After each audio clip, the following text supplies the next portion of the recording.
नमस्कार, मानसीज कुकिंग स्टोरीजमध्ये आपलं सहर्ष स्वागत आहे। मला तर एक मस्त जादुई खजाना मिळाला, तो म्हणजे हे बघा, हे इडली मेकर मिळालं आहे मला, ज्याच्यावर खूप सहजरित्या इडल्या होत आहेत। आणि आज मी मुद्दाम इडली करायचा घाट घातला तर या इडली मेकरसाठी। बघूया तर म्हटलं कशा होत आहेत इडल्या। तर इथे आम्ही आज इडल्यांचा प्लॅन केला, खास चेक करण्यासाठी की हे कसे आहेत जे आपण मागवले। कारण नेहमीच प्रॉब्लेम होतो, मला ऑर्डर्स असतात, सकाळी सकाळी गडबड असते आणि मग त्या इडल्या चिटकतात, धड निघत नाहीत। म्हणून म्हटलं मागवून बघूया, जर चांगले वाटले तर अजून मागवूया। कारण माझ्या ॲट अ टाईम बऱ्याच वेळा 70-80 अशा इडल्यांची ऑर्डर असते, त्यावेळेस खूप घाई होते। पण खरंच मला हा जादूचा खजाना मिळाला आहे आणि तुम्ही पण बिंदास मागवू शकता। मी लिंक नक्की टाकते इथे।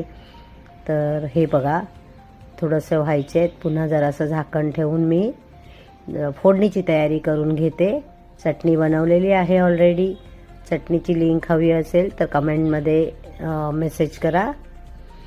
ही ते फोडणीमध्ये आपण तेल घालणार आहोत, त्यामध्ये जिरं, मोहरी, थोडंसं हिंग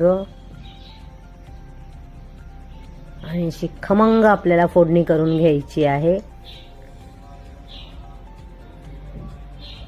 हे पहा, जिरे मोहरी मस्तपैकी तडतडल्यावर अगदी थोडंसं हिंग घालून गॅस बंद करून त्यामध्ये भरपूर असा कढीपत्ता घातला।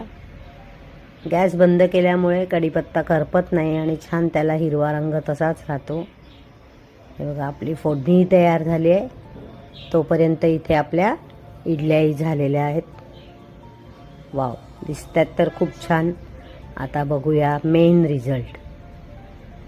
तर मी थोडीशी घाई केली असं मला वाटलं, पण दुसऱ्या वेळेला मी जेव्हा थोडंसं थंड झाल्यानंतर केल्यावर त्या इतक्या इझिली निघाल्या आणि मी प्रचंड खुश झालेले आहे की खरंच खूपच छान प्रोडक्ट आहे। हे पहा, इतक्या मस्त तुळतुळीत इडल्या झालेल्या आहेत, विदाऊट ऑइल वगैरे, अजिबात तेलाचा थेंबही लागला नाही आणि इतक्या सुंदर इडल्या झाल्या, तुम्ही बघू शकताय।